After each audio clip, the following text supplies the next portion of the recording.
Okay, we're back, everyone. I understand there has been a technical difficulty and there has been some adjustments made, and hopefully everyone can hear me now. And so I'm just going to go through some of the hearing announcements that I presented earlier. And Madam Secretary, were we live when I did the hearing order of events? Okay, so I'm going to start almost from the top then. My apologies. So firstly, I'm going to outline the hearing order of events again. The secretary will firstly introduce the appeal into the hearing when I ask her to do so. The board will hear from the municipal representative after that, then the applicant or anyone acting on behalf of the applicant, then the appellant and anyone acting on behalf of the appellant.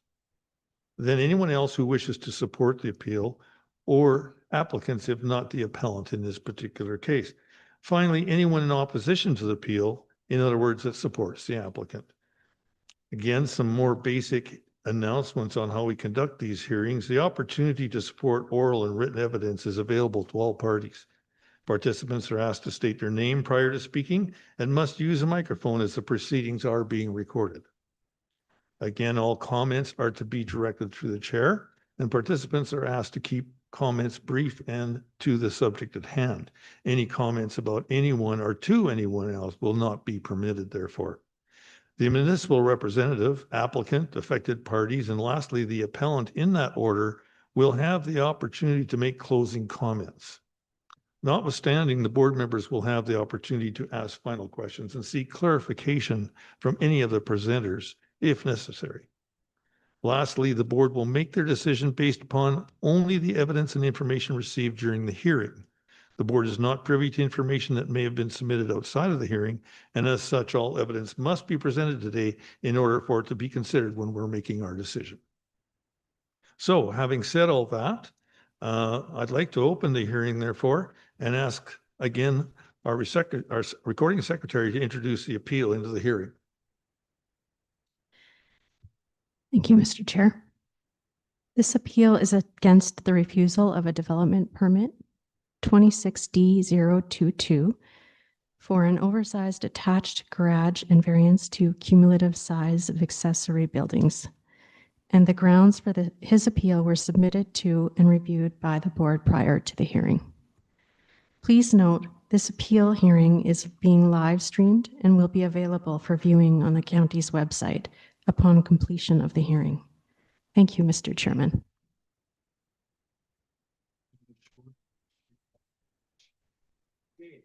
Oh, sorry. Thank you, Ms. Schuler. I appreciate that very much. My microphone was off for a moment there.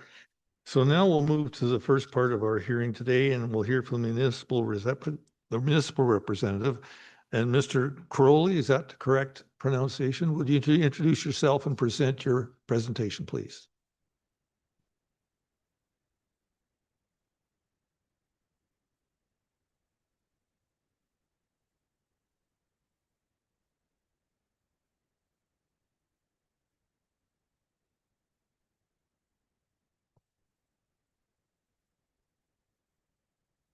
Good afternoon, Mr. Chairman and members of the board. My name is Pierre David Caroli, and I'm the Planning and Development Officer managing this file.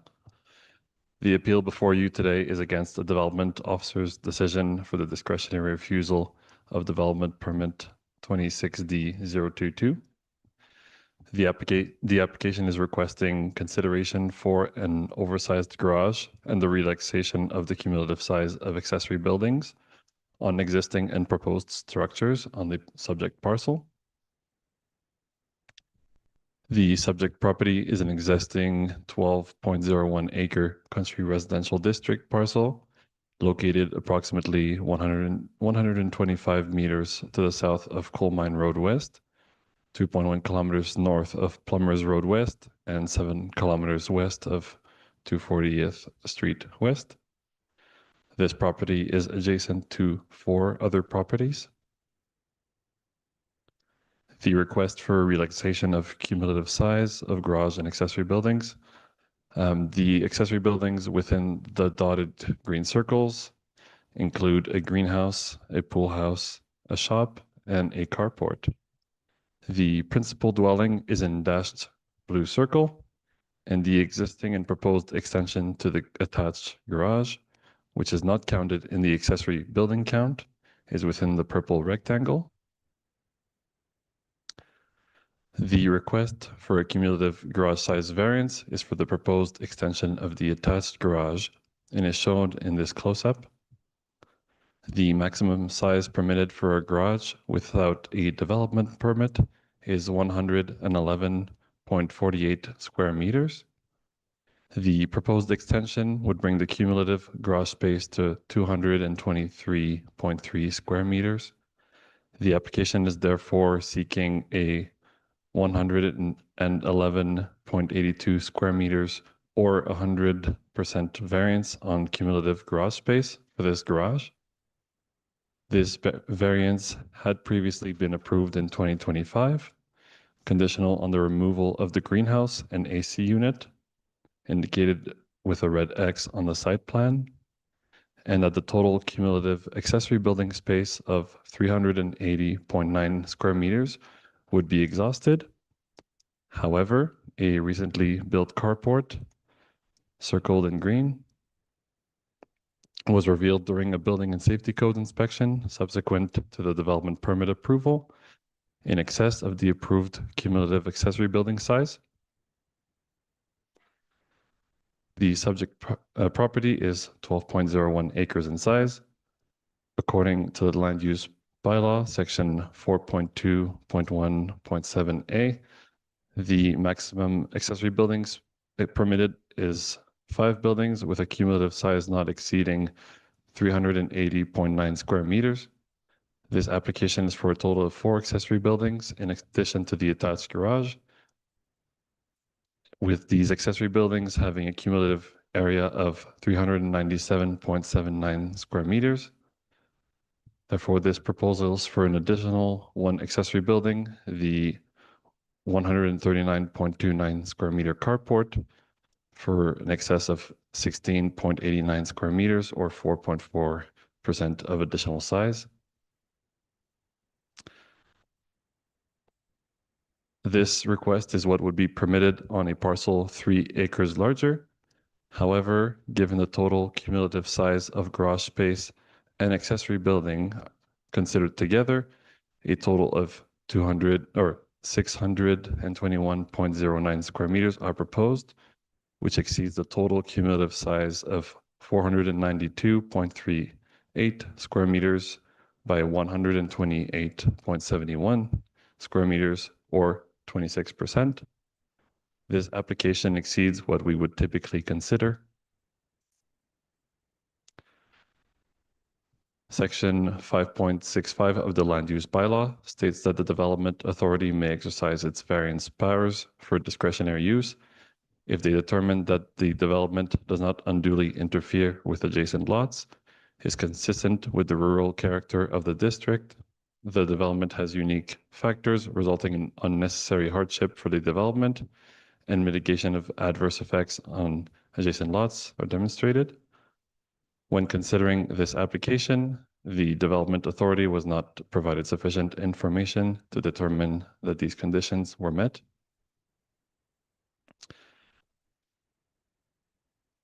Given the plan as submitted, the requested total cumulative size of garage and accessory buildings exceed what we are able to consider on a country residential parcel of this size. This concludes my presentation, Mr. Chairman. Thank you. Okay, thank you, Mr. Crowley. I appreciate the facts as presented. Questions from the board, please. Mr. Seward?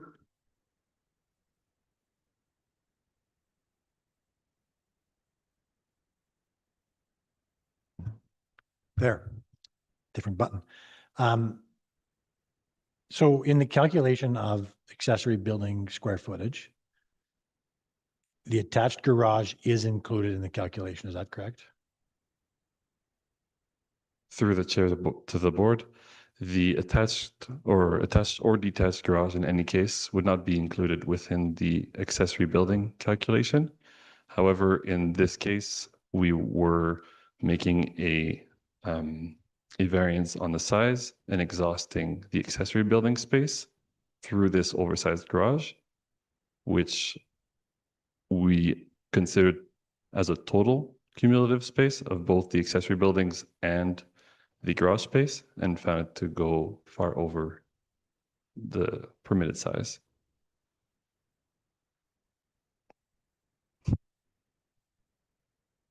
Okay, I might come back.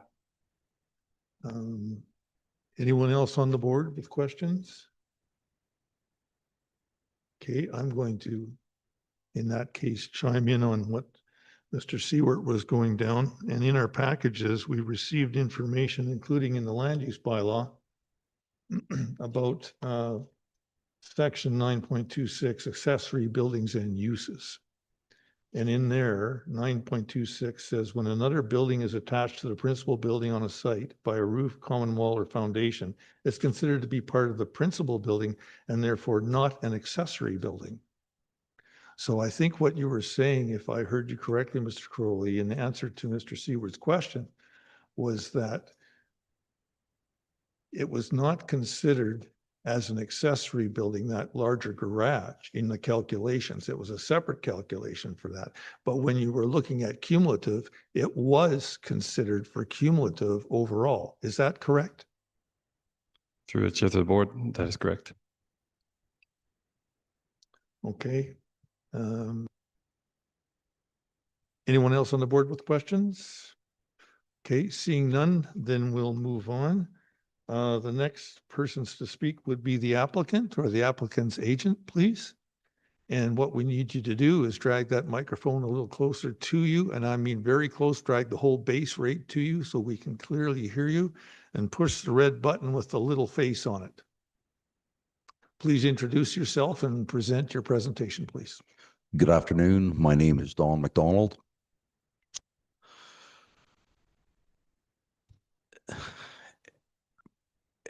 And I'm still just a little confused on the variance. So on the existing garage, we're not including that in the square footage. The existing garage is converted to mudroom or habitable space. You're to address the chair, but through the chair, I'll permit the question if you wish to respond, Mr. Or your chair. For clarification, please. If I may, is the garage being converted to habitable space in this application? Correct.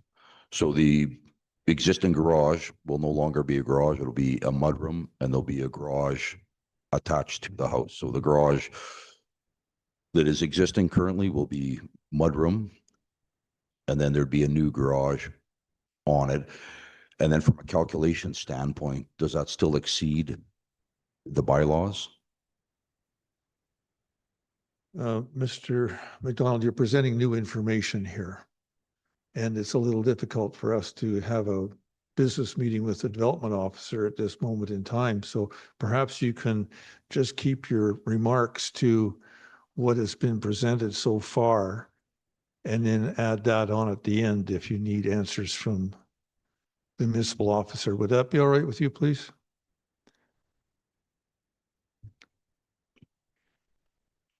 I'm coming in a little bit late in the game. We had an architect originally engaged on this, and I believe this is what it was the original application denied, and then the second application.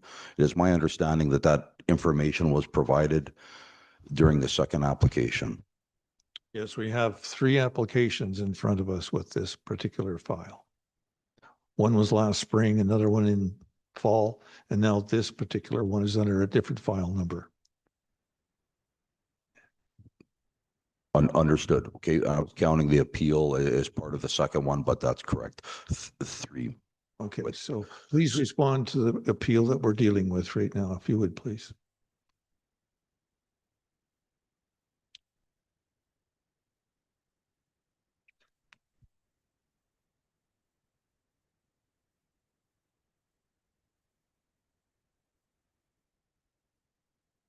Perhaps I can give you a little guidance here.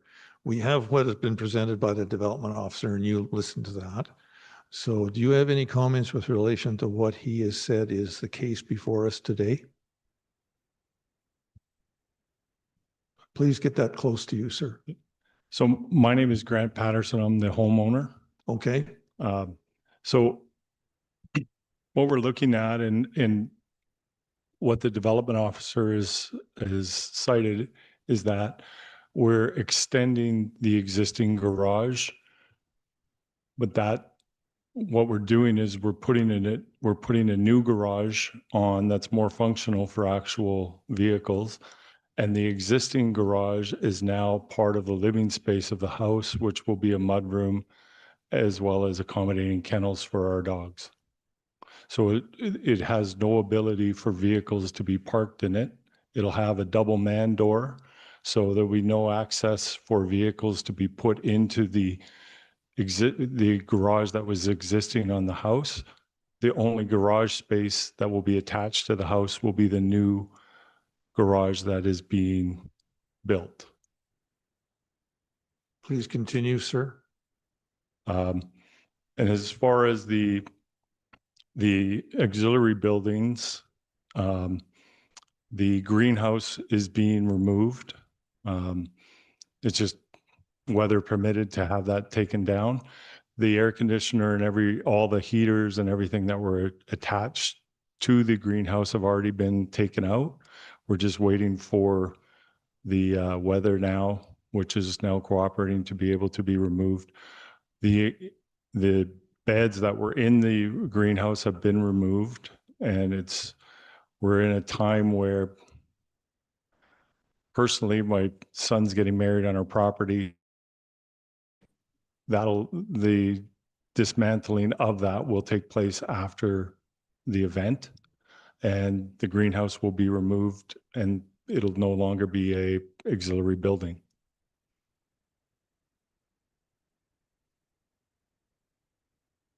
Okay, is there anything else either one of you want to add to this presentation today? Because we have quite a lengthy hearing coming after this in about 40 minutes. And we need to clarify what you've just said in relation to what Mr. Crowley, the Municipal Development Officer, has stated. It sounds like you're changing your plan from what you last applied to. Is that correct? Forgive me for coming late in on the file here. The plan hasn't changed. Greenhouse was always going to be removed, and we were going to convert the existing garage to mudroom and put a functional garage on. If you look at the site plan, the way that the current garage in, it's very difficult for access. That was the driver to make the alterations. Okay, so was that what you just described the subject of the last application you turned in that Mr. Crowley just described? Or do you know? I believe so. Okay, so we're still dealing with what he just described to us all here a few minutes ago in his presentation. And I'm speaking about the municipal officer at this moment.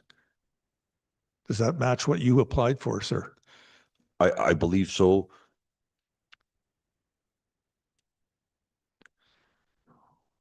Okay, you have another person speaking. Please introduce yourself and your relationship to the applicant.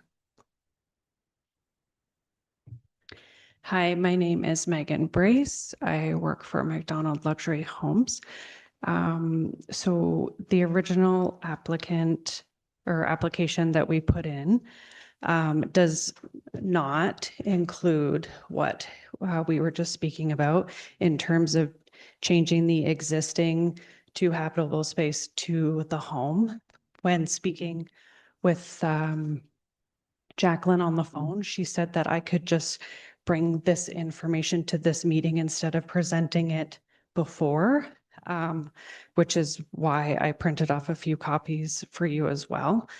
So yes, that is a change that has been made and not to the application that Mr. Crowley was speaking of. Not, excuse me, and you just said something important here, and I need to go back a minute. Sure. So we have 3 files here on this matter. The first one was last spring sometime when an application was made. Do you agree with that? Agreed. Okay, and then something else occurred and a second application was made. Do you agree with that? Agreed. Okay, and so the third one, just more recently here, after the new year, I believe it was sometime, you already had something approved in that second one, but now you submitted a new one. And is that what you're now describing and the other gentleman was describing? Is that was applied for here most recently? And now it's changed again? Sorry, I apologize for the confusion.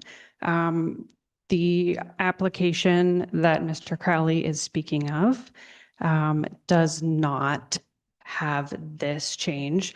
We, McDonald and Mr. Patterson, had this conversation within the last couple weeks.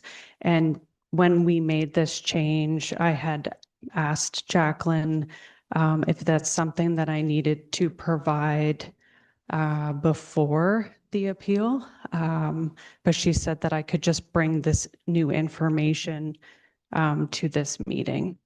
Yes, okay, thank you for that. Can I just add something? Yes, you can add something to that, sir. So again, Grant Patterson, the homeowner, the intent of this has always been that the existing garage was going to be used as a mudroom, storage, and kennel.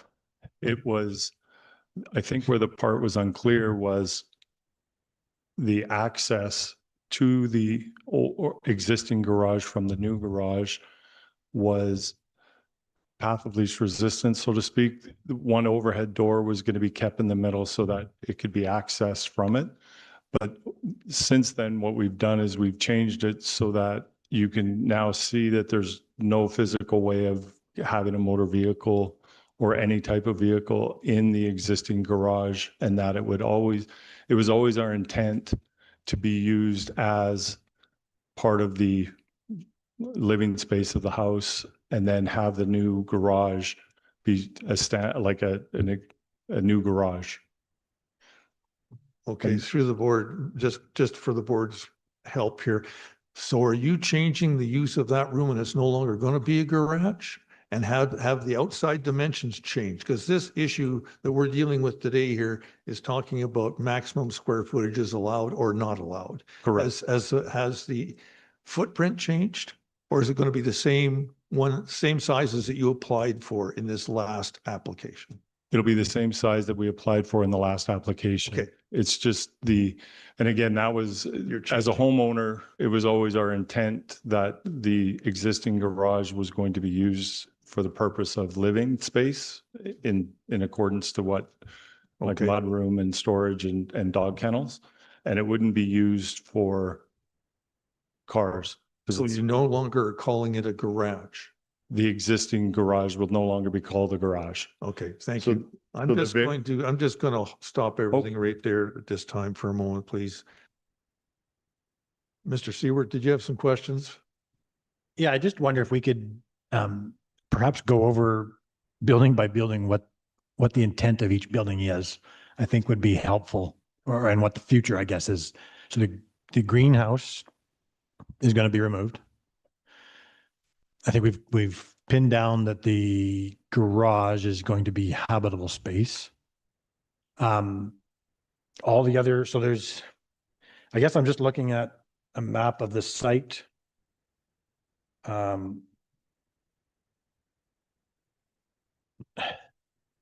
So this building here, nothing's changing there. I don't know if you can, do we have a map? That would be helpful. There we go. So on the right-hand side of the screen, sorry, I cannot read that. Nothing is changing there. The building at the front access of the property, so the furthest right-hand building, when you're looking at this, that's a shop. So to fix equipment, Nothing has changed. nothing has changed. Okay. And the garage addition, so you want to build that, and it Correct. will be a garage. Correct. So that's not existing? The additional garage is the expansion of the garage would be, but that is on the square footage plans that were submitted. That would be the new extension for the garage, but it is attached to the home. But now you're saying that that is no longer going to be a garage, are you not? No, what I'm saying is the existing garage that we had that was unfunctional as a garage, it was too shallow. Vehicles couldn't fit. Okay, but where is that in this drawing? If you go back to the one that you just had up, the previous one. So if you, oh, That was perfect. would it be possible to share these documents with you that'll, We're looking at them now on the screen, sir. okay. So when you look at it, the grayed area would be the new garage. The area that's just to the back of that was the existing garage. Sorry, sir, what does the back mean? Sorry, The area to the back of what? to the back of the extension for the garage. Okay, which way is back? Where to the where top the of the arrow page? is right now. So if you look, he has. Oh, that's the existing garage. that's the Okay, existing garage. thank you. Yeah. And then the grayed area would be the new garage. Okay, Mr. Seward, did you have anything else? Yeah, perhaps if we had a picture up there where you had circled a bunch of these buildings in color circles. Right there. Okay, so the carport, nothing is changing there. Nothing's changing. Now just south of that is the green circle. What is that? So that is the pool. That's a pool house. Okay, and it's attached to the house? No, Okay. the freestanding building. And and so right beside it is a pool. Yes. There's no roof over that. It's just a open pool. Just an open pool, correct? Okay, and there's no change to the pool or pool house No, proposed. Okay, and there's no other buildings that are not on the map where we got everything on there? everything is on there. Okay, thank you. Yes, thank you. Just before we move further, back to the pool house and is that connected by a common poured foundation to the house? No, it is not. It's freestanding, Totally freestanding. totally freestanding. Okay, thank you. That's pertinent. All right, so board members, are there any other questions for clarification? There's been quite a little interruption here. Mr. Mills? If I might, through the chair. So the net amount of square footage in addition is how much? Like you've taken off the existing garage, made that part of the house. Now the new garage that you're adding, how many net feet are we talking here? So the variance that we're looking for would be 513.65 square feet. You're going to have to explain what you mean by the variance. It was so many feet to start with, and now it's going to be what? This one. Yeah.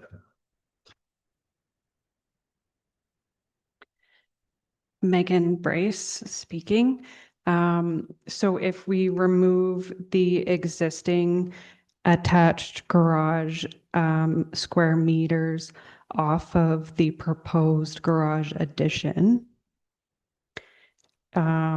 it actually equals the 47.72 square meters. So that number is the number that we are currently over and would request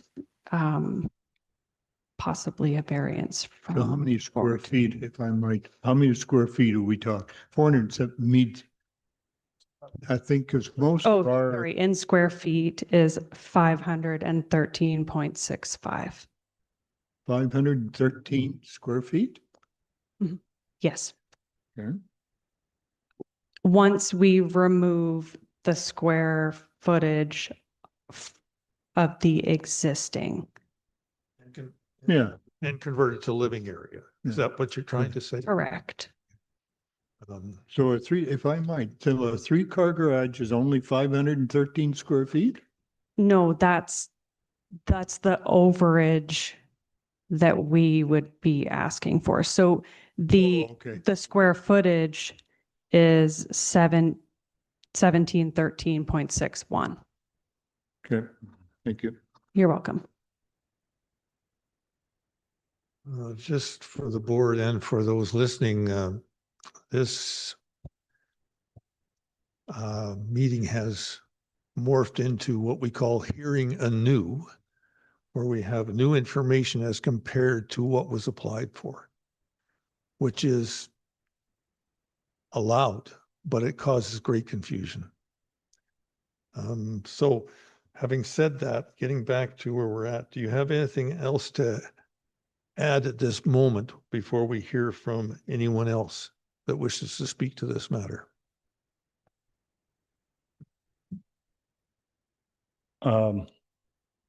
With respect to the adjacent properties to our property, and some of our neighbors, we have one neighbor that has a property would be visible from our property. He's kind of a weekend, they're not out all the time, so it's difficult to get in contact with him. We do have two of our neighbors that have signed that they have no problem with what we're proposing. And when you view the property and the way that we've gone about the construction, the architectural of it, we have really taken into consideration the landscape and keeping with the landscape and making sure that it's not obtrusive to our neighbors, and the visibility of the buildings that we've done we've taken consideration with our neighbors. And to a point, when we built our shop down below, at the front of the property, our one neighbor asked, we put it there because of the request of our neighbor to say, could you move it so that when I look out my window, I'm not seeing it? And we accommodated that. So we have taken into consideration our neighbors and respected their views of our property. And it's been done in a way that it's been very tastefully done. And the architectural design of it is really the garage in question really can't be seen from any of the other properties itself. So I just wanted to add that, because I know at the beginning you were in the bylaws, it does talk about impeding or affecting our neighbors, and it has no effect in what we've been able to contact our neighbors. They've really had no effect or have no opposition to us building. Okay, thank you for that. At this moment in time, do you have anything else to add prior to us moving on to the next section of our hearing? No? Okay. Mr. Seward, do you have a question? Yeah, just wanted to confirm. So I'm just trying to put together numbers on the size of the buildings. The shop is 139 square meters, according to my papers, and the carport is also 139 square meters. Is that, so they're pretty much identical size? Correct. That is correct. Okay. I do want to add, and I know the carport is an open air timber structure. And it's just designed to kind of keep the snow off the cars. Okay. Thank you. Thank you, Mr. Seward. Okay, so now because you are the appellants and you've also been the people that appealed the decision of a development officer, we call you appellants as well as applicants in this matter.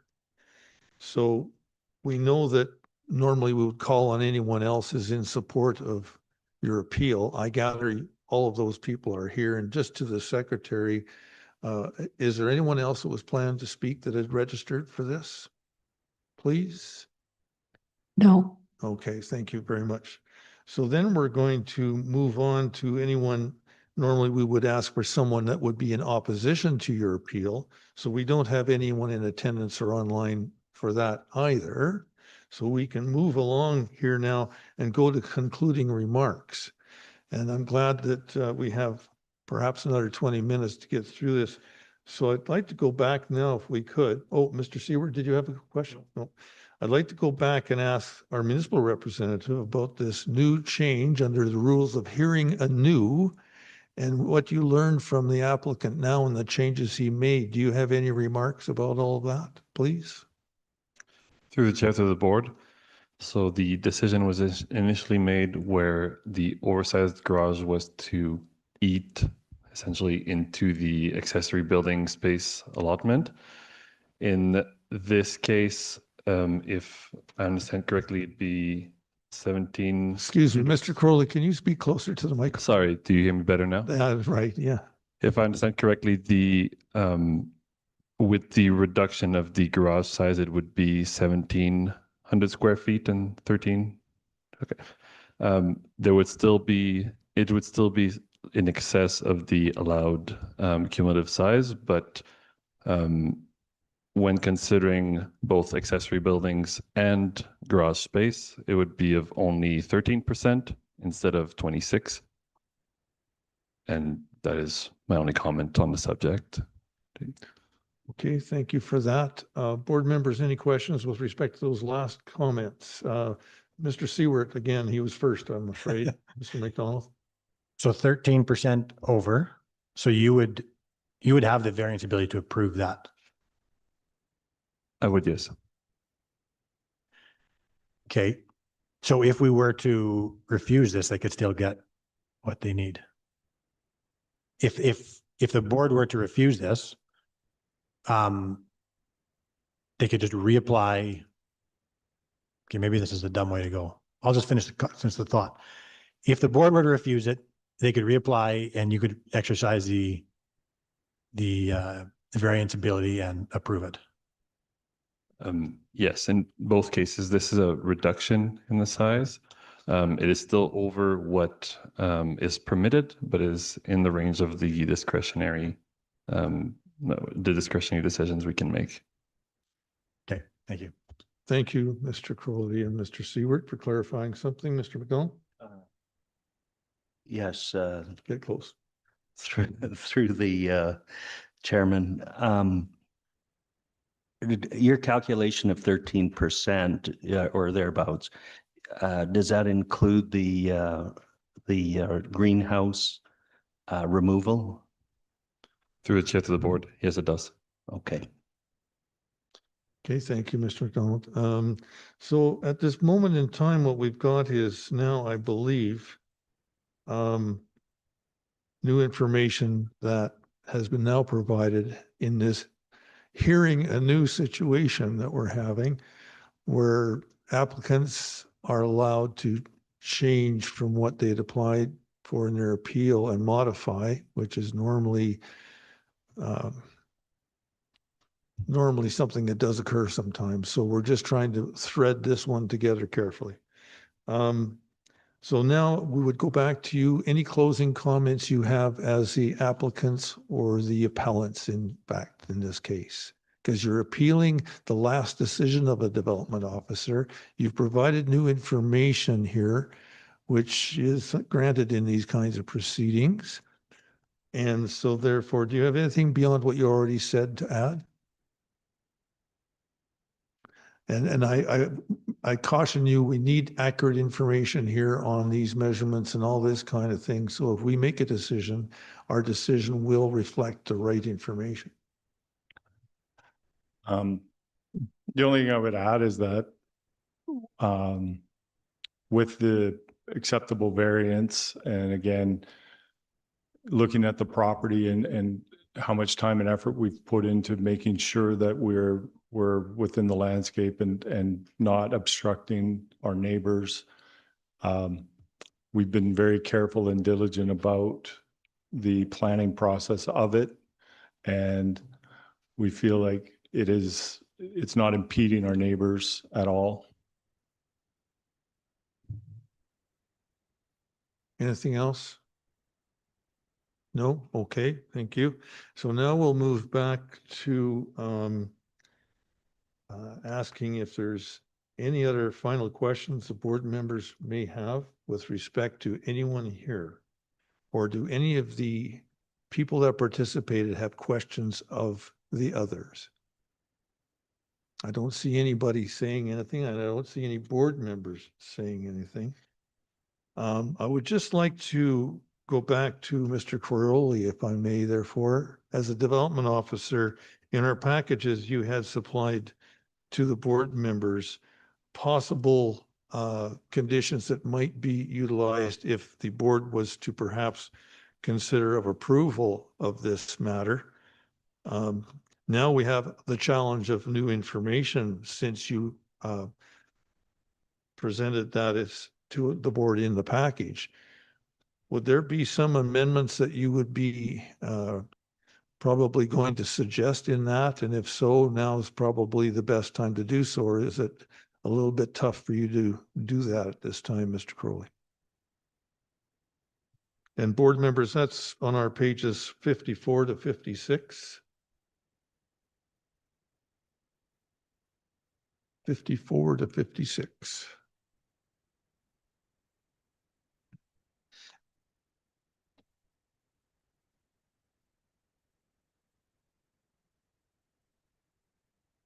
Might take you a couple of minutes, I realize. Do you require us to adjourn momentarily while you recalculate, Mr. Crowley? Sure. Okay. Board members, I think we'll take 5 for a moment and let this new information sink in a bit and see what we can do with this file. Thank you.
Okay, we're back again here from a little adjournment to discuss details and so on and so forth amongst the board members, and that hopefully perhaps gave one of the participants some times to do, or pardon me, some time to do some calculations.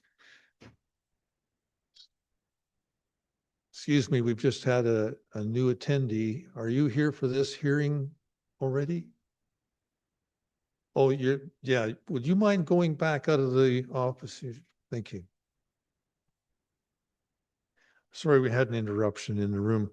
Mr. Crowley, back to you now. We had heard from you before we adjourned, and you had indicated that you might have some new calculations you could come up with, or perhaps some new changes to what was presented on your presentation earlier that the board needs to be brought up to date on, please.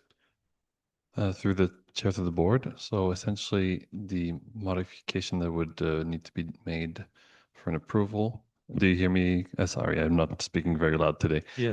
In the approval description, the point 1 would be the only one that would need to be changed, with changing the footprint of the attached garage to 159.2 square meters, and in brackets, the square footage to 1713.6 square feet. Thank you. And there would be no other changes to the. Okay. Board members, do we have any questions to Mr. Crowley? Mr. Seward? Okay, maybe I'll put a question while you're forming your question. Okay.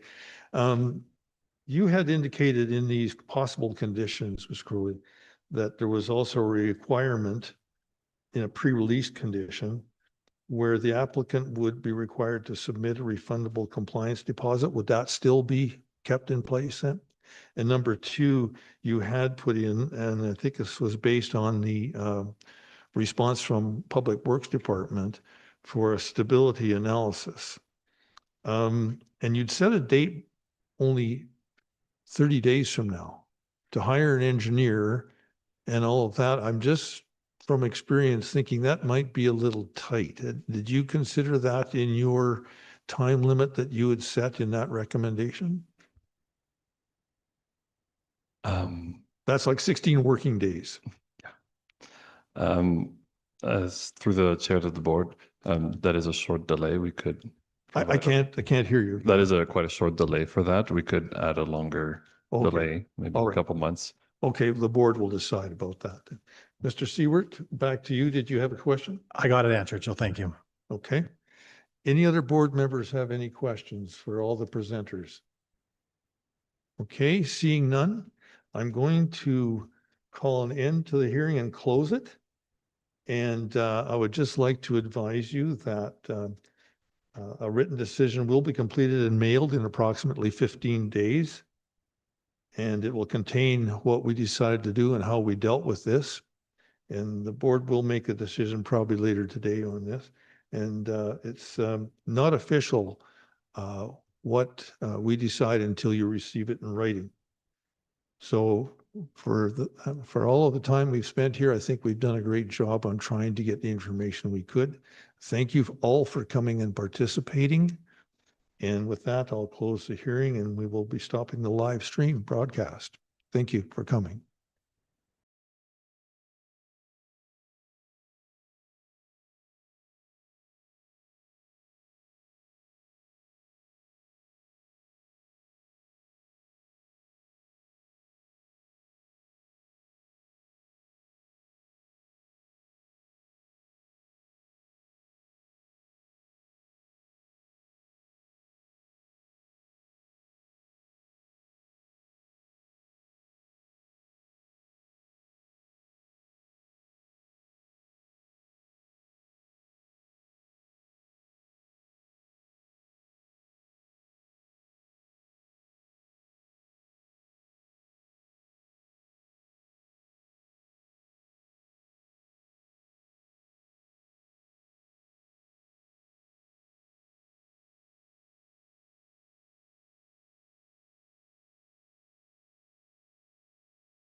I'm going to be chairing the meeting this afternoon.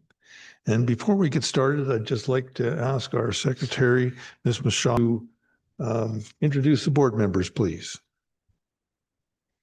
Thank you, Mr. Chairman. The board members for this afternoon are our chairman, Mr. Pat Steer, and we have board members Rob Seward, Dan McDonald, Chuck Storms, Ted Mills, and myself, Melanie Michaud, the Subdivision and Development Appeal Board Clerk. Does anyone have any objections to the board members this afternoon? Seeing none, I turn it back to you, Mr. Chairman. Thank you, Madam Secretary. Good afternoon, participants, all online and here in the chamber. I'd firstly like to outline the hearing of events that we are going to go through today with this hearing. Firstly, the secretary is going to introduce the appeal into the hearing. Then after that, the board will hear from the municipal representative, in this case, Ms. Butler. Then the applicant or anyone acting on behalf of the applicant. Then the appellant, if there are any, and anyone acting on behalf of the appellants. Then anyone else who wishes perhaps to support the appellants. And finally, anyone in opposition to the appeal, in other words, that might support the applicant. Just a few other extra additional pieces of information here. The opportunity to submit oral or written evidence is available to all parties.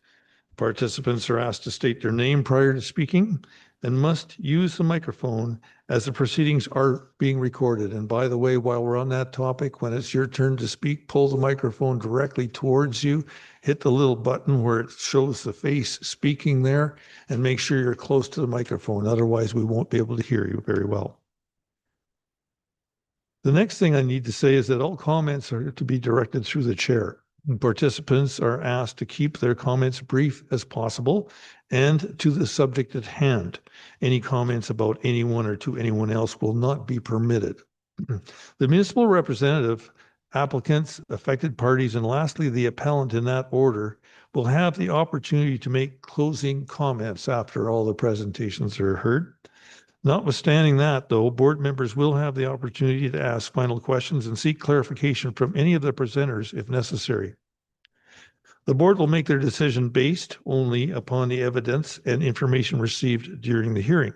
The board's not privy to information that may have been submitted outside of the hearing, and as such, all evidence must be presented today in order for it to be considered when we make our decision. So with that having been done, I'm now going to open the hearing and ask the recording secretary, Ms. Rashad, to please introduce the appeal into the hearing. Thank you, Mr. Chairman. Today's appeal is against the approval of Development Permit 26D018 for a kennel private on a portion of Northeast 20/20/03 west of the 5th Meridian. The appellant is Mr. Rob Davidson, and the grounds for his appeal were submitted to and reviewed by the board prior to the hearing. Please note that this appeal hearing is being live streamed and will be available for viewing on the county's website upon completion of the hearing. Thank you, Mr. Chairman. Thank you, Madam Secretary. So now sorry, the microphone's giving me trouble. Now we'll proceed with the hearing from the municipal representative point of view. And so, Ms. Cutler, will you make your presentation, please?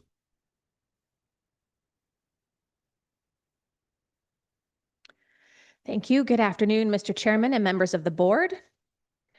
The appeal before you today is requesting consideration for a kennel private. This application was initially submitted as a result of enforcement.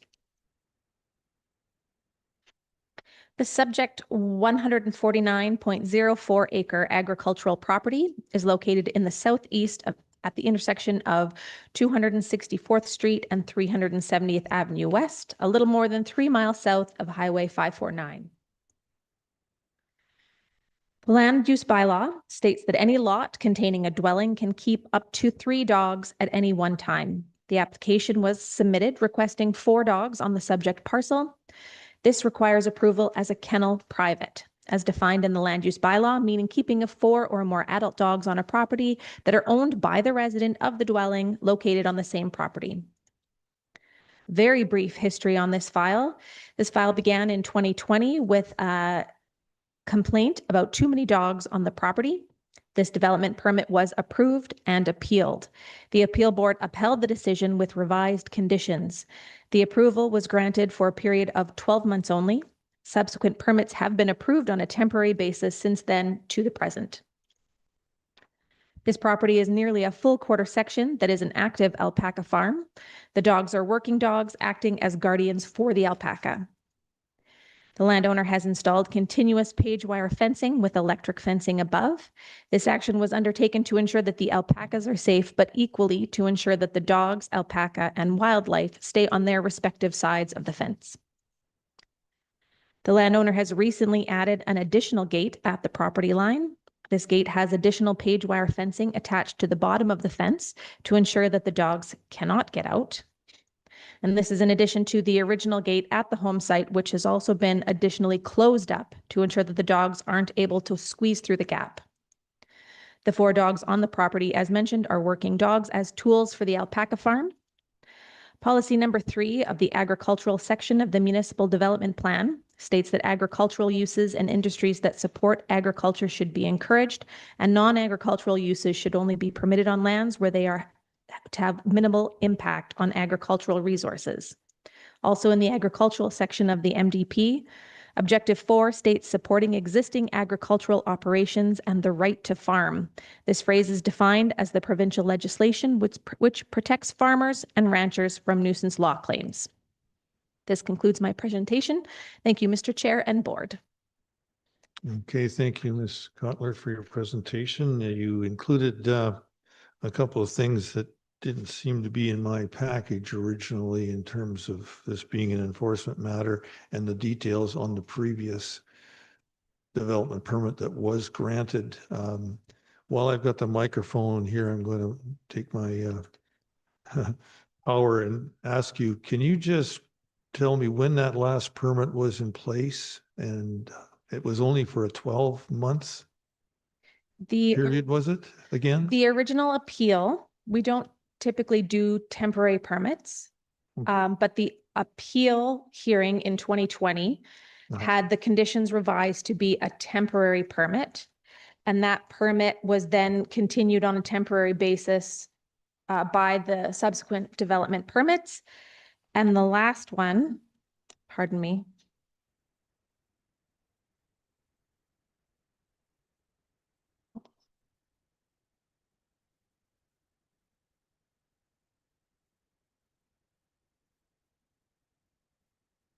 was issued August 9th, 2023. I'm just looking to see if it was stated that how long it was approved for. My apologies, but I didn't see that in the materials we received in our package.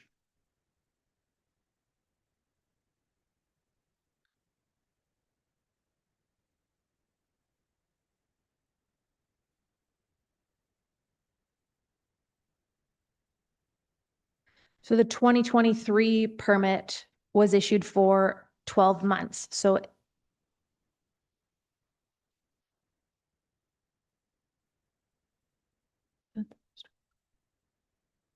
there was a period where there wasn't a permit in place, which is why the enforcement issue came up.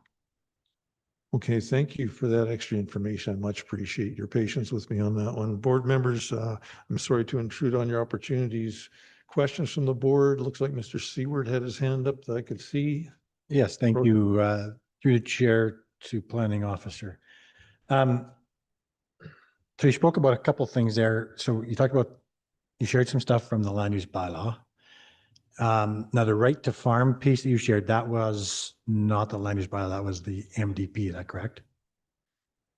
Yes, that was from the MDP. Okay.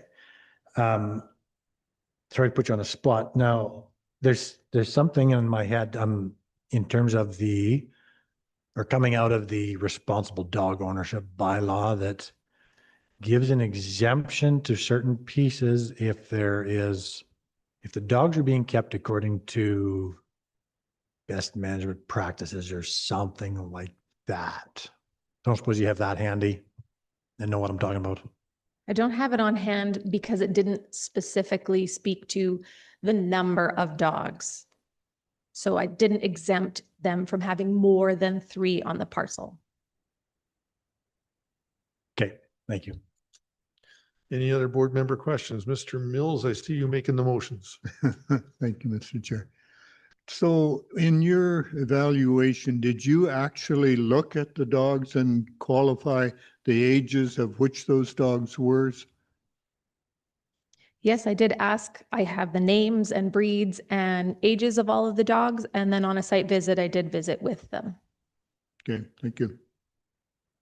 Okay, any more questions, board members? Seeing none, then we can move on from the municipal representative. And so now I will go to the applicant. And would you please introduce yourself? I see you're at the table there, and proceed with whatever remarks or presentation that you may have, please. Yes, my name is Carmen Jadek, and I do have the alpaca farm. I have large predators in the area. There was a grizzly walking down my driveway, a mother bear with her cubs who put her kill in a tree on my property. I'm sorry, but your voice is quite soft. Can you get closer to the microphone? A mother bear with her cubs who put her kill in a tree on my property. There's coyotes and there's a cougar that patrols my property. And my guardian dogs have kept my alpacas from, they're not able to defend themselves against predators like that. There was one instance, well, 2 actually, when they got out. One was when I had a semi come with hay and they knocked the fence post and the gates weren't lining properly, but that was for a short time until I got another fence post. And the other time was I was at a market and I had a Ukrainian guy working on the farm and he just let them out. I don't know what he was thinking, but he had just let them out. And they went to my neighbors who was butchering some wildlife that he had killed. And that was a problem. But since then I have another gate at the bottom of my driveway. You saw the pictures of it. So there's 2 gates now, and I also don't have that guy working, but I do have helpers on the farm. So that's pretty well, nothing's 100%, but I have made a lot of effort to make sure that they don't get off the property.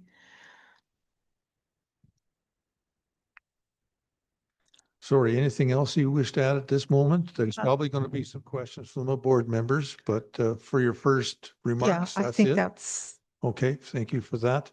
Board members, who's first with questions? I don't. Mr. Seward, please proceed. The breeds of your dogs look like one was a Marama or Great Pyrenees. What are the other dogs breeds? I have 2, well, one is a Great Pyrenees, she's purebred. One is a Marama Pyrenees, and one is a full poodle, and one is half Pyrenees and half poodle. Okay. And the poodle is also a guardian dog? No, Okay. he's a pet. But the other 3 are? But he's one of the 4. Okay, thank you. Okay, other questions from board members? I don't see any questions at the moment, so I'm going to jump in here if I could, please. Can you describe in better detail, from your perspective, what you have there for fencing? And other than the 2 incidents that you mentioned here earlier in your presentation, do you feel you have a non-permeable fence that will keep these dogs in at the current time? And has that been the case for some time while these other permits were in place? Or what has happened over these temporary permits and so on that you can talk about, please. I have 8-foot fence with electrical wire on the outside. The electrical wire won't keep the dogs in, but the 8-foot fence should. And it has. The only times they've gotten out is when people have left the gate open or the time that the post was broken. So I have, that's all around my whole, it's not around the east part of the property, but the dogs don't go back there. They're fenced in where the alpacas are. Okay, and just a supplemental, if I may. So do you have a certain area for the dogs to exercise in? Or are we talking free roam of your 149 acres or whatever the acreage is? No, I have an area around the house. I don't know how big it is. It's okay, but is that Maybe- a separate fenced off area? It's separately That's fenced not off. permeable? In other words, that's something that they can't get over? No, they can't get over. They can? No, they can't. They can't. Okay.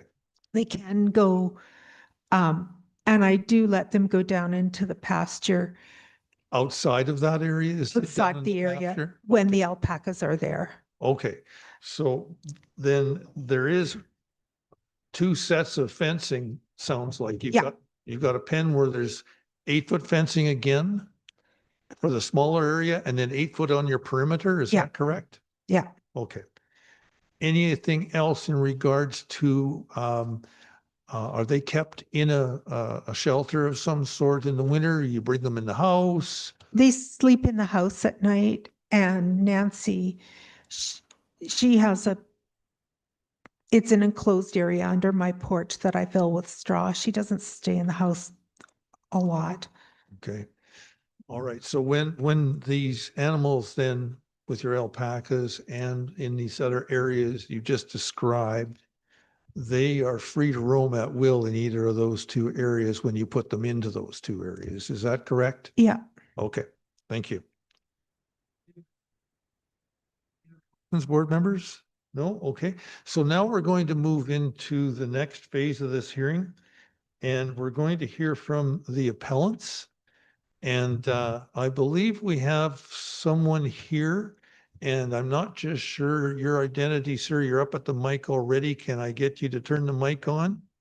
Okay, please put the mic on there. Just push that button. I wait a am the little. appellant. I'm Rob Okay. Davidson. Can you sneak that thing right close to you, sir? Just drag the whole stand towards you so we can hear you better. Pull the stand towards you. Okay. Do you want me to give my little spiel now? Yeah, but I still want you to pull that microphone towards you, sir. Okay. Right there? No, you haven't done the little stand that it's on. There, thank you, thank you. Please Okay. proceed. Okay. Identify yourself and your relationship to the matter, please. Okay. My name's Rob Davidson. I own the quarter section south of her quarter, so we are neighbors. And I'm here to oppose her kennel permit. I have been on this piece of property now for 35 years ranching purebred cattle. I have sold my cattle recently and I'm trying to retire.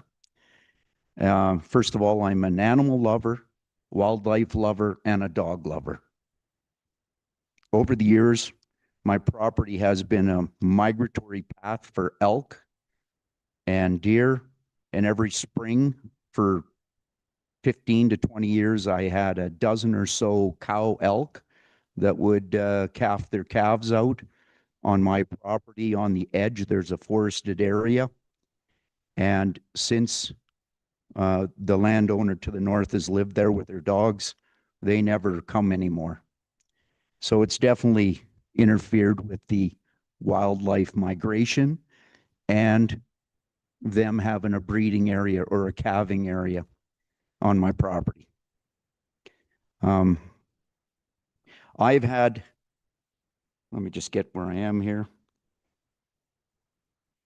Since her arrival as my neighbor with her dogs, I've had 20 encounters on my property, minimum, of her dogs chasing wildlife, or I allow hunters to hunt on my property, and those dogs have interfered with their hunters by chasing the wildlife away And on the day that I think you've been issued pictures of the gentleman that's here that was gutting an elk on my property, those dogs were literally trying to steal organs from him while he was gutting the animal.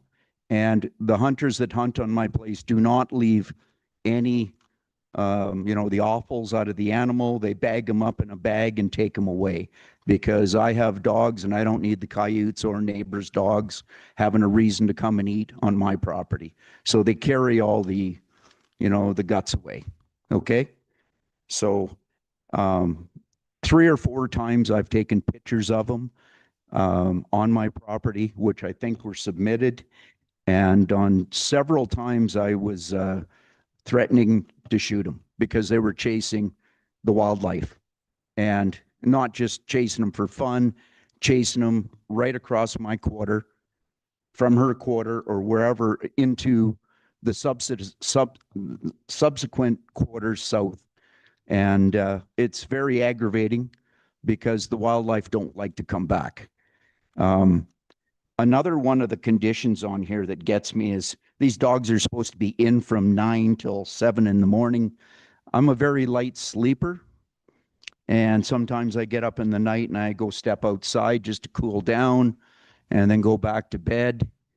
And I can hear dogs barking excessively directly north of me. There's no other homes in between hers and my place. And these dogs are barking in the night, and I've even heard like dog fights. And I know what dogs sound like when there's 2 or 3 dogs having a dog fight. And I'm like, unbelievable. But it's none of my business. And I personally don't care what goes on the property next door. But there's a conflict when the dogs are on my place chasing wildlife, to the point that I had to put a complaint in with the fish police, the fish and wildlife officer. His name is Sergeant Len Lupinski. And I don't know the consequences of that. I just put in a complaint. And I've also had to put a complaint in with the County of Foothills bylaw officer, which I think you guys have been given a copy of the report. And, I'm just trying to get this to end. She says they've been out on 2 occasions. One of the letters submitted was a hunter off my place, and he's an old friend. He hunts every day on my place, from the day the season opens to the day it ends. He's there every day, and he's seen them so many times. But these people, these hunters, don't want to shoot the dogs. Like, first of all, they report to me, and it's up to me to do whatever has to be done, whether I file a complaint with the bylaw officer. I went to her house twice, very agitated, and told her to keep her dogs at home. I'm a dog lover, and if they're not kept there, I will shoot them dead and bring them to you. I will. I'm a dog lover. I single-handedly handled approximately 100 cattle with a dog. Best friend, best worker I've ever had. I still have one that's my best friend. She's never more than 5 feet from my body. And, to have this whole episode stuff happen, I'm not happy about it. I'm just not. I've been there 35 years and have never had this problem, even with the acreages. And if there was a stray dog, I would catch him, read the tag, take the dog home, talk to the owner, settled. I've never had to do this or phone a bylaw officer or the fish police. But when I witness, and my house is elevated over the quarter, and when I can stand at my window, which is floor to ceiling, and I see 7 or 8 deer 9-0, and they're running for their life, and then 3, 4, 5 dogs come running out after them, and I recognize the dogs. She also testified she has 2 black dogs. I submitted pictures of 3 black dogs. There used to be a 3-legged dog. I think he's gone now, dead. And on several occasions, the white dogs. And I'm talking randomly different colors, but I know whose dogs they are. And I do have a hunter friend here that wants to give testimony. He's the one that's in the picture that was gutting the animal. And I think you've previously read the submissions from other hunters on my place, including my friend Ted. He's there every day, and he's reported to me 15 incidents of them dogs on my place, and they're chasing the wildlife. These guys are there to hunt, which is You know, it's an honorable,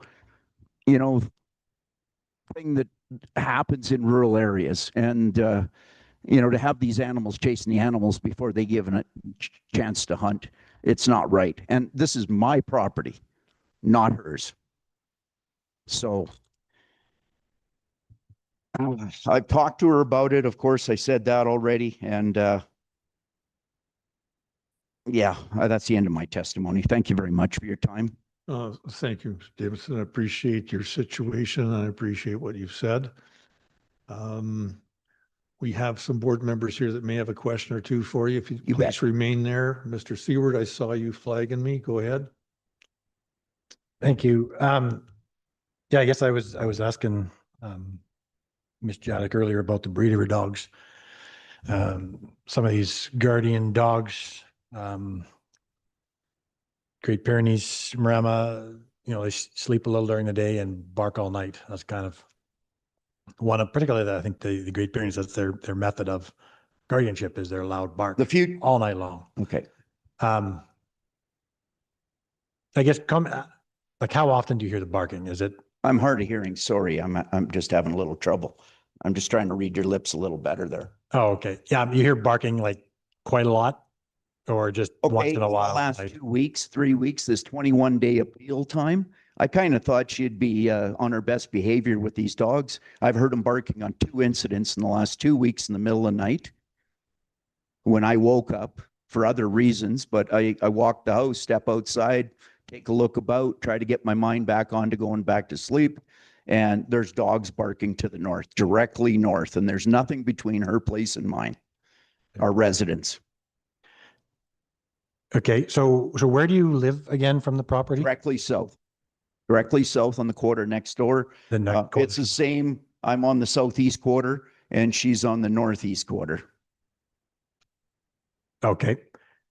And you mentioned, and I see in here, you've threatened a couple of times to shoot the dogs.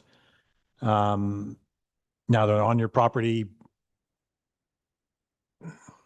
It's pretty hard. Maybe I guess I won't shoot finish a that thought. dog running after deer, and they're doing 30 kilometers an hour. It's impossible to hit them. It's just be a foolish shot at best. But at times I've also had them on my place just rooting around, looking for stuff to dig or hanging out or whatever, and they're not causing me trouble at that time, but that's when I'll shoot them, when they're standing still. And I know her dogs, I've got pictures. I was in my tractor, the snowy pictures. There's the dogs. You can count 3 in the pictures that are black. She says she has 2. Like, I'm not here to count her dogs, but, I've seen packs of 5 and 6 of them, and they're together. They're running as a pack of wild dogs, domesticated wild dogs. And I don't even go over there to look at her alpacas or whatever, but I've never seen the dogs caged up with the alpacas. I've never seen them in that area. Just being a witness when I'm working my fence or I'm clearing brush over in the 10 acres next to her place. I look at all those alpaca running about. I don't see a dog with them ever. I have never witnessed the dogs in the same fenced area, pasture, as the alpacas. Never have I seen that. And none of my business. I'm just stating what I saw. Okay. So that begs another question. So you said you've seen packs of 5 or 6. Do you know where all the dogs come from? I guess, is it possible that some of them are perhaps Miss Jadek's and some of them are somebody else's? Because I followed them home one day, followed her up her driveway. The fence was closed. She was out of her car. I got out of my car and there was 4 or 5 dogs waiting to get back into the fenced yard area as she was opening the gate. Now, why somebody would leave their residence and lock the dogs out? And it's a very well-built, contained area around her house. It's like 8-foot, that chainmail fence with 2 gates that meet pretty darn close, maybe a 2 or 3 inch gap. These are all, 40, 50, 60-pound dogs. They're not going through a gap. She opened the gate. The dogs were scared because they knew I had seen them and I followed them home. and they were waiting to get into the fenced area, and she was arriving home. So I don't know what that was all about, but that day I lost my cool and told her just to keep her dogs at home. Why can't you leave them in that fenced area when you leave your property? And no, they weren't with the alpacas. They weren't. So I'm not here to call anybody right or wrong. I'm just here to state my whatever and my appeal against her having any then, you know, even if she doesn't get this and has two dogs, one dog, if it's on my place chasing wildlife, I'm going to end its life, because I've tried to do it with the fish police. I've tried to do it with the bylaw officer, and now I'm standing in front of all you counselors trying to, stay calm. Okay, I might intervene at this point. I think we've probably exhausted that point, if that's fair. We need to move on with other matters here. I don't think there's any other board questions for you, sir, but I thank you for your presentation, and you will be given an opportunity for closing remarks afterwards as well. I have one witness that is here. Right, we'll be calling other witnesses right away. Thank you. Thank you. So next in line then, I believe, and I'm not sure, Madam Secretary, do you know if we have another person in the office that was scheduled on our list here? Thank you, Mr. Chairman. I think we have one online, Mr. Brad Olive. Okay, and I think that Mr. Brad Olive, is it? Can you hear me? And if you can unmute yourself, please proceed. Mr. Chairman, can you hear me? You're going to have to get closer to the microphone that you're utilizing, please, sir. It's just my laptop. Can you hear me, Mr. Chairman? Yeah, it's faded, but we'll try. All right, it's technology. My name's Brad Olive, and I'm here to, I guess, in a way, support the kennel permit application, but at the same time, I'm also going to collaborate the appellant's testimony you heard a moment ago. And I'm going to provide you with just what I'm going to do today, and I'll keep it brief. There's a long history here. I'm going to provide you a bit of background, and mostly I want to talk about kind of county process and hopefully my opportunity to talk to you guys about the process and what we've experienced over the years here, and kind of the frustration that Rob has already articulated. Are you guys able to hear me okay? Yeah, we can barely hear you, but we can make you out okay. But one thing I should caution you, we need to stay on the topic at hand. So don't go too far on the sidelines, if you would, please. Yep. So I am the one that has been involved in all the hearings. This has been where's my camera? Three hearings on the kennel permit. And I have been the appellant on all of them. First, I live directly across from Carmen Jadek on 264th Street. Her house is 400 meters from my house. Her front window overlooks my yard. And so I had to complain to Miss Sherry Merchant, a county administrator, regarding 6 dogs, 2 white Pyrenees, 4 black doodles being kept on the property. That was December 9th. Fast forward to the New Year's, the development permit application had been made. I called back. This was 3 weeks ago. I live right across the street. I can see everything. There were 6 dogs, 2 white Pyrenees, 4 black doodles. And I called the development permit officer and said, the applicant, Ms. Carmen Jadek, is already lying to you. And she's keeping 6 dogs. Further, if she truly, in the spirit of compliance, A, she would not have let her kennel permit lapse. B, she would know the kennel permit conditions over the years since originally referenced in 2020 was no more than 4 dogs. She has always had more than 4 dogs. Now, this is where I'll talk to kind of the county issues. Number one, I would have been a formal appealant of this decision. However, there is now $100 non-refundable fee. I understand when there was a fee and it was refundable, you wanted to ensure people were serious about attending and not wasting the board's time. However, a non-refundable fee, you are charging me to have my opportunity to have a voice before council. That is wrong. You need to change that process. Number two, I'm fine with the kennel permit if Carmen Jadek ever intended to comply with the permit. Condition number 2, dogs are not to be left unattended in the area defined as the fenced alpaca pasture, which is located to the west of the residence. That alpaca pasture is directly adjacent to my property line. And I can tell you, every morning I leave for work.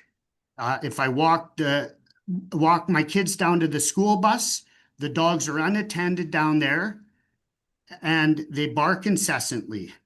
Every morning I get up and go to work, and if I leave early, which is I'm talking 5:30 in the morning, you can hear the dogs up top barking. The dogs bark all the time, all night, every night. I'm right outside. And here's my frustration, dear board member and panel.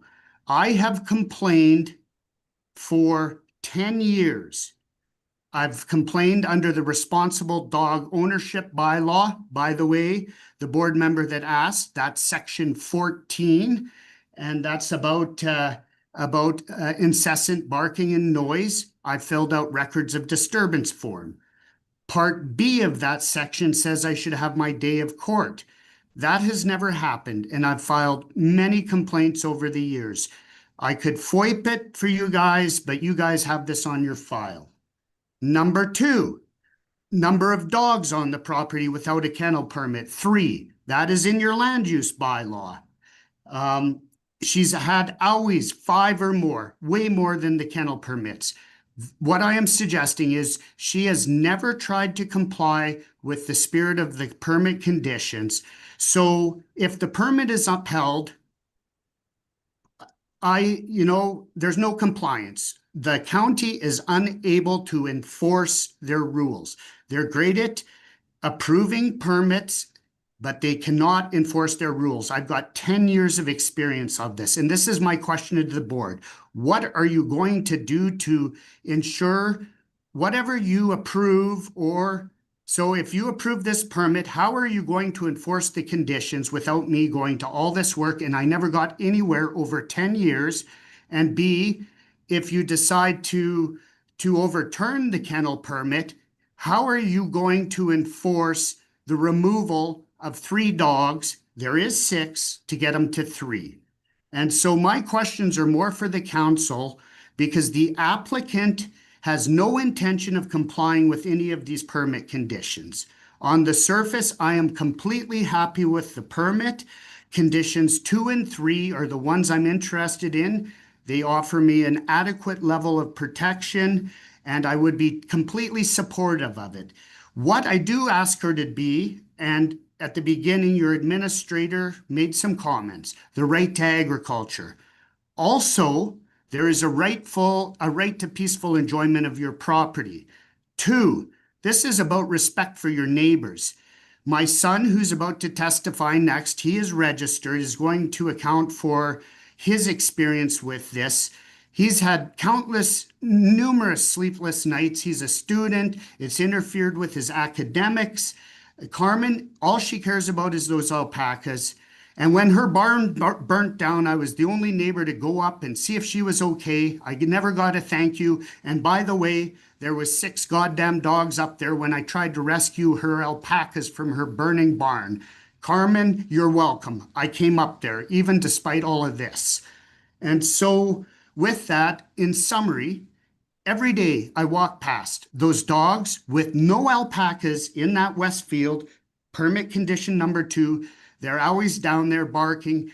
There is no attempt by Carmen to call them back, to control them. They are not trained. They're not working. There's no alpacas. Number 2, permit condition number 3, being kept indoors at night. Bullshit. They're up every night, all night, barking for 10 years. 6 dogs. I look at them right across. There's no mistaking. I look into her bedroom window from my house. I can see everything. This has got to stop. Carmen, respect your neighbors. Dear board members and council, enforce your bylaws. Don't make me be a compliance officer, or put me on your payroll for God's sake, and at least pay me for my time. I charge $400 an hour, by the way. Thank you very much for hearing me out. I would have been a formal appealant, but you were going to charge me $100 to say my piece. Thank you, Rob Davidson, for spending the $100 so I had a voice. Mr. Powell Olive, I think you're up next. Thank you for your presentation, sir. I'm just going to ask before we move to your son, if there's any board member that wishes to ask the previous speaker a question. I don't see any, so we'll move now to you, sir. I believe it's Powell. Are you ready to present a few things in addition to what your dad has said? I'm not really needing to hear all of what just was said repeated again, but if you have anything extra to add, that would be more appreciated if possible, please. Yes. Mr. Chairman, can you hear me okay? Yes, it's intermittent as well. Can you guys hear me okay? We can hear you. It's intermittent, though. You're going to have to speak closely and more slowly, please. Okay. So I just want to testify, and I just want to support with what my dad has said about the incidents here. I am a student.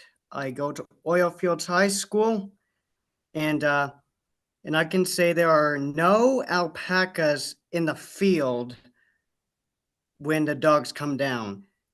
Whenever I leave the house to either walk my dog or walk down to the school bus to catch it in the morning, or I'm leaving in my car to unlock the gate, they are charging down the fence line, and there are like 3 or 4 of them barking at me.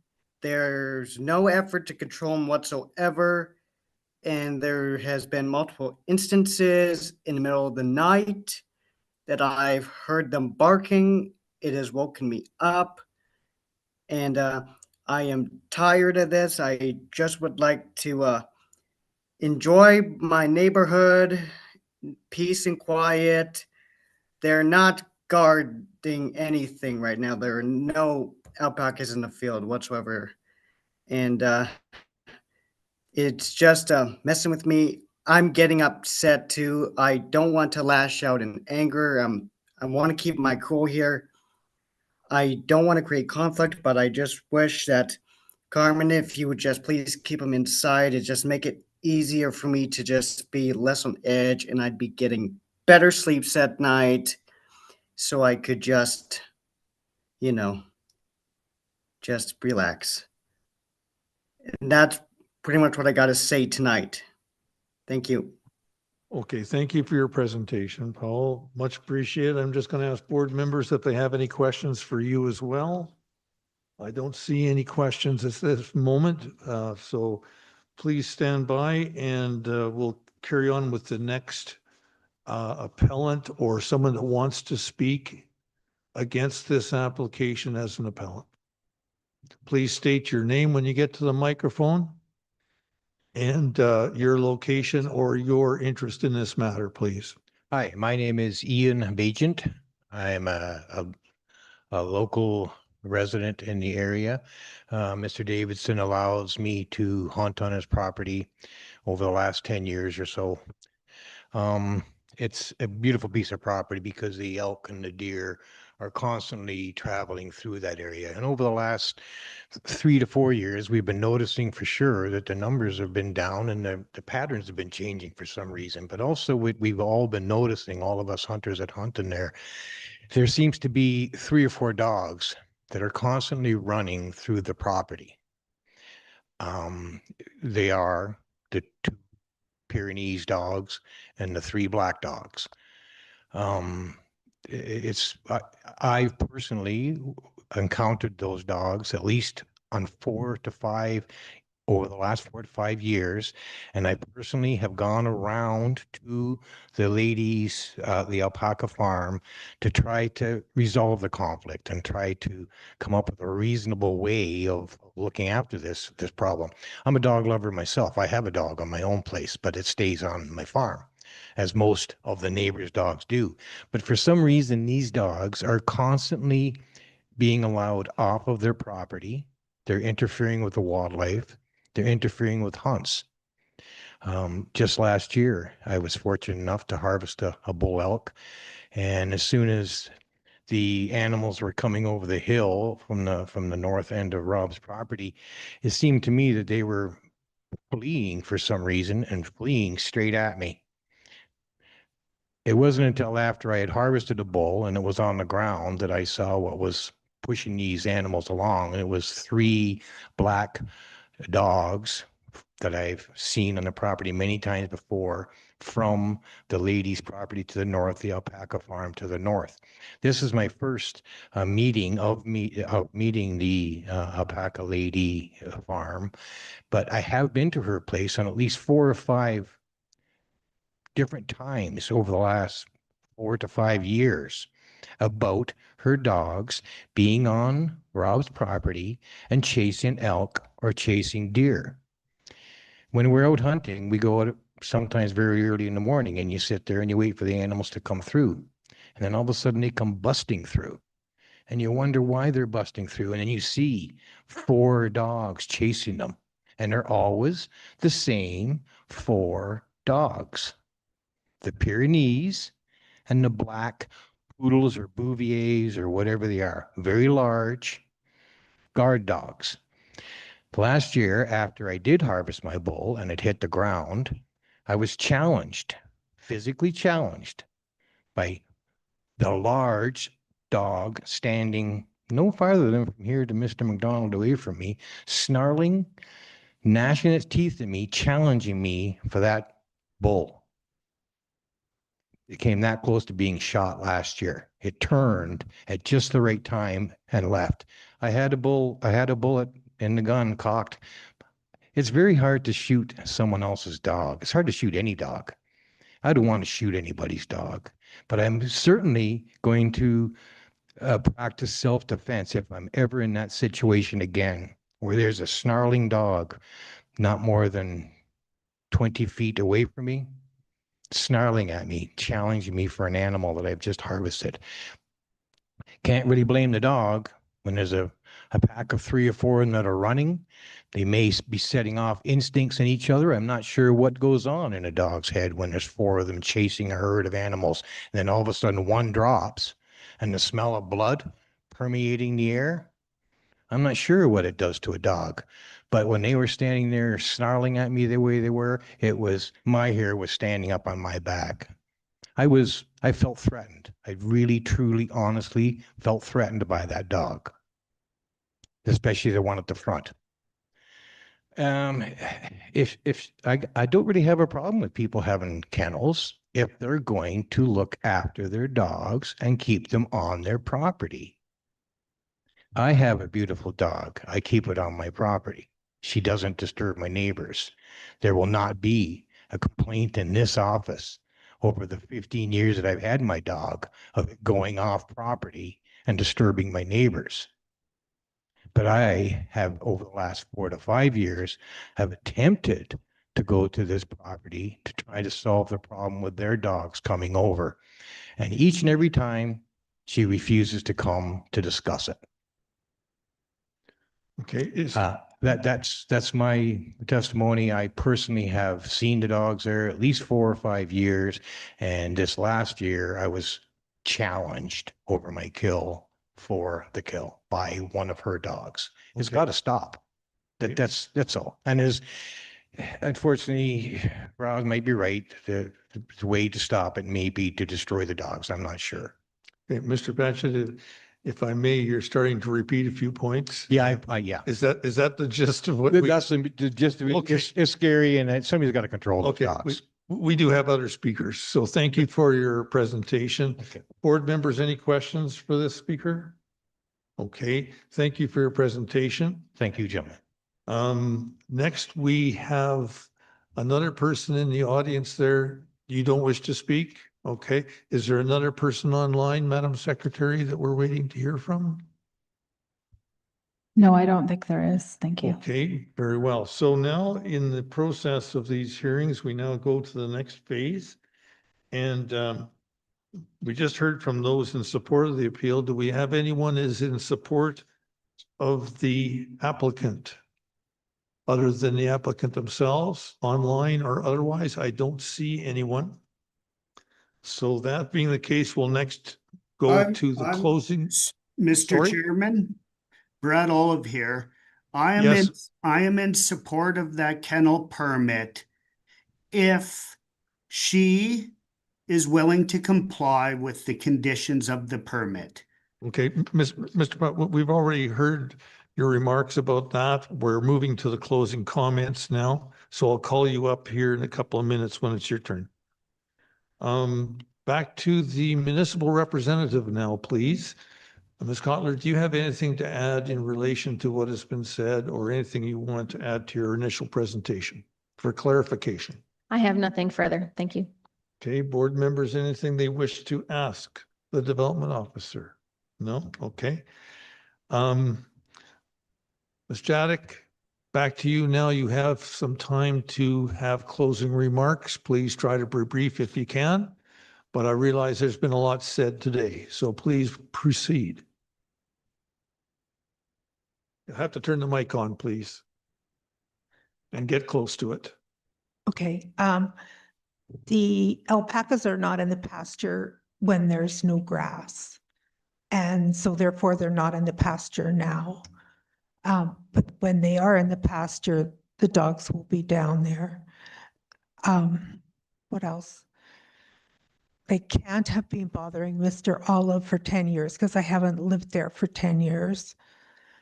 I can't remember all that. And they haven't been out constantly. They've only been out, I believe, twice that I know of.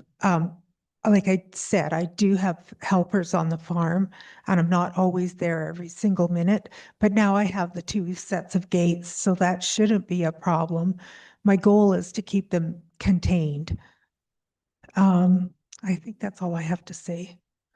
Okay, board members, do you have any questions for Ms. Jadek before we move on? Mr. Seward, go ahead. Thank you, Ms. Jadek. So the application is for 4 dogs. And we're hearing from others that there might be more than that. Can you confirm 4 I dogs? do have 4 dogs. My daughter was ill for a while and I had one of her poodles at my place. But at the present time, I only have 4 dogs. Okay, thank you. Mr. Mills, did you have something you wanted to? No, okay. All right, so thank you.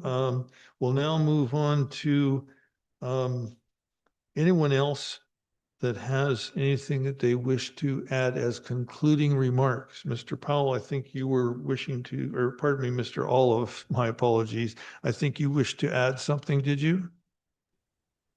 Yeah, I just want to say, I appreciate the opportunity to be before you today. Sorry, it has been frustrating, maybe not 10 years, but since Carmen Jadek moved in, I have been engaging the county, whether it's protective services or your land use department there. And it's frustrating, sir, Mr. Chairman, that in that time, years of complaints about the issues presented before you, there's been no resolution, there's been no charges, There's been no compliance. And that is really the theme of the day, is that either way we go, we're lose-lose. And we have to take it upon ourselves to then rectify this, because the county doesn't seem to have the tools to enforce their bylaws. And again, you know, and I'm sorry you said don't address Carmen. All we ask for is a little respect, and I wouldn't care if you had 20 dogs up there. Keep them in at night. They're down unattended in that field. Alpacas are not barking. I walk out on my front deck for a coffee in the morning. They see me, they come down and bark. That is not fair to me or my family. We tried to be a neighbor to you, and you just put alpacas first, and you didn't care about us. And so here we are. That is my remarks. Okay, thank you, Mr. Olive. And anyone else that wished to have closing remarks? Mr. Davidson, I believe, correct? Yes. Thank you. Please First of all, I'd proceed. like to Just apologize. as brief as possible, please. Yes, because I probably sounded agitated, but like Brad Olive, this has been going on for more than the last 3 months, 6 months. It's 3, 5, 7 years for me. I'm older. I forget about, you know, what century we're in, but it's been a long time. I've had dozens of run-ins with these dogs. Like I say, the one hunter that gave a written testimony, hopefully you read it. He's on my place every day. He'd report to me. Those dogs were chasing wildlife again today. I have sold my cattle in the last 7 years. Before that, if those dogs interfered with my cattle at all, they just wouldn't be alive. It's a done deal. Now I'm trying to respect the wildlife, my dog, her dogs, but I don't want to see them.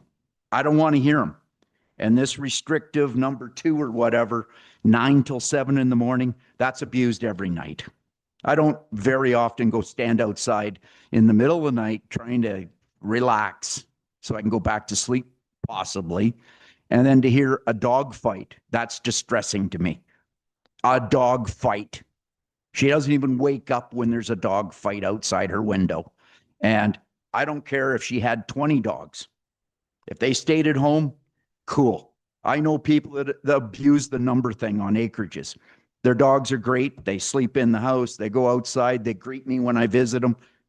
I don't care how many dogs you got, but these dogs are a menace. When they run in a pack, they turn into wild, domesticated dogs. Okay. I'm done. I think we got the message. Can I just? No, my, just my a moment, dogs just a don't moment, fight. please. Just a moment. We're Sorry. not quite ready to hear back from you, Ms. Chaddock, but board members, any questions for Mr. Davidson? Okay, I'm just going to ask Ms. Chaddock, you have had your chance to make remarks. Because of your situation, I'll give you another couple of minutes, please, but let's try to be brief, all right? I'll be brief. I'll just say my dogs don't fight. They don't fight, and they're in the house most of the night. Okay, thank you. So any questions from board members for anyone of the speakers we've had? Mr. Storms, you want to turn the mic on and go ahead, please? Thank you, Mr. Chairman. For the development officer, the last we heard, the license was renewed in August of 2023 for a period of 12 months. Is there a renewal since then? My approval in March of this year that we're here for today, that was the next permit after that. Okay, thank you. Okay, any last verifications, clarifications? Mr. Seward, I see you're ready to go. May I ask a question Please. of the applicant? Please, go ahead. And probably back to the development officer. I want to talk about this condition number 2. So keeping the dogs locked up over the hours between 9 p.m. and 7 a.m. These are guard dogs. What's the point of having guard dogs if they're locked up at night? Well, they can't do their job if they're locked up at night. You'll have to get closer to the microphone. They can't do their job if they're locked up at night. Okay. So I'd go to planning officer Cotler then. can you give me some background on this condition? Is this something that we put in all dog kennel applications, or give me some background? It is a condition that we typically see in dog kennels. It was a condition that was in there added by the appeal board and has been continued through the course of this. I would love to say that I found something saying that specific to working dogs.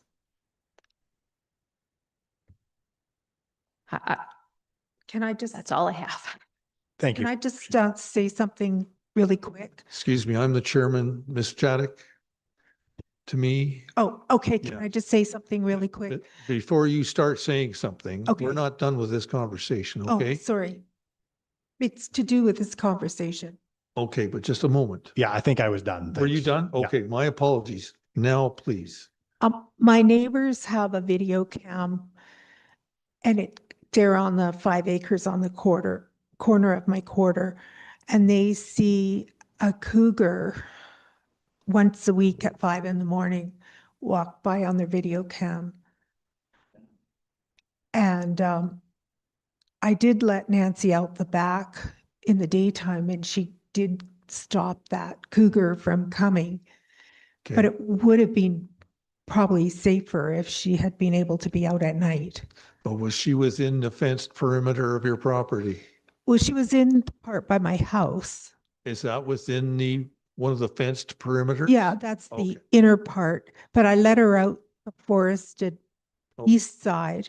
An isolated incident is what you're responding to. Yeah, because Okay. that part only has barbed wire and it's not secure for the dogs, Okay. but she did mark her territory and that cougar stopped coming. Okay, well, so we're at the end of our hearing now. And it's been quite an interesting hour. And as always with dogs, they're always controversial.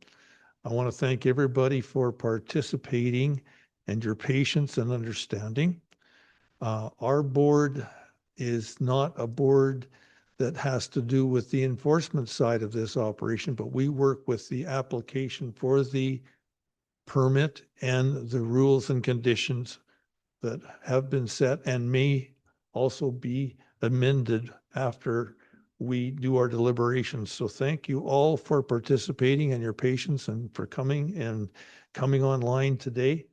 The board will make the decision here, and you will see that in approximately 15 days, we will have a written decision out.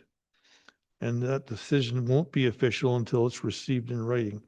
But nonetheless, thank you very much for all coming, and hopefully we come to some sort of a conclusion to this matter that will be somewhat acceptable to someone somehow. Thanks for coming. With that, I'll close the hearing.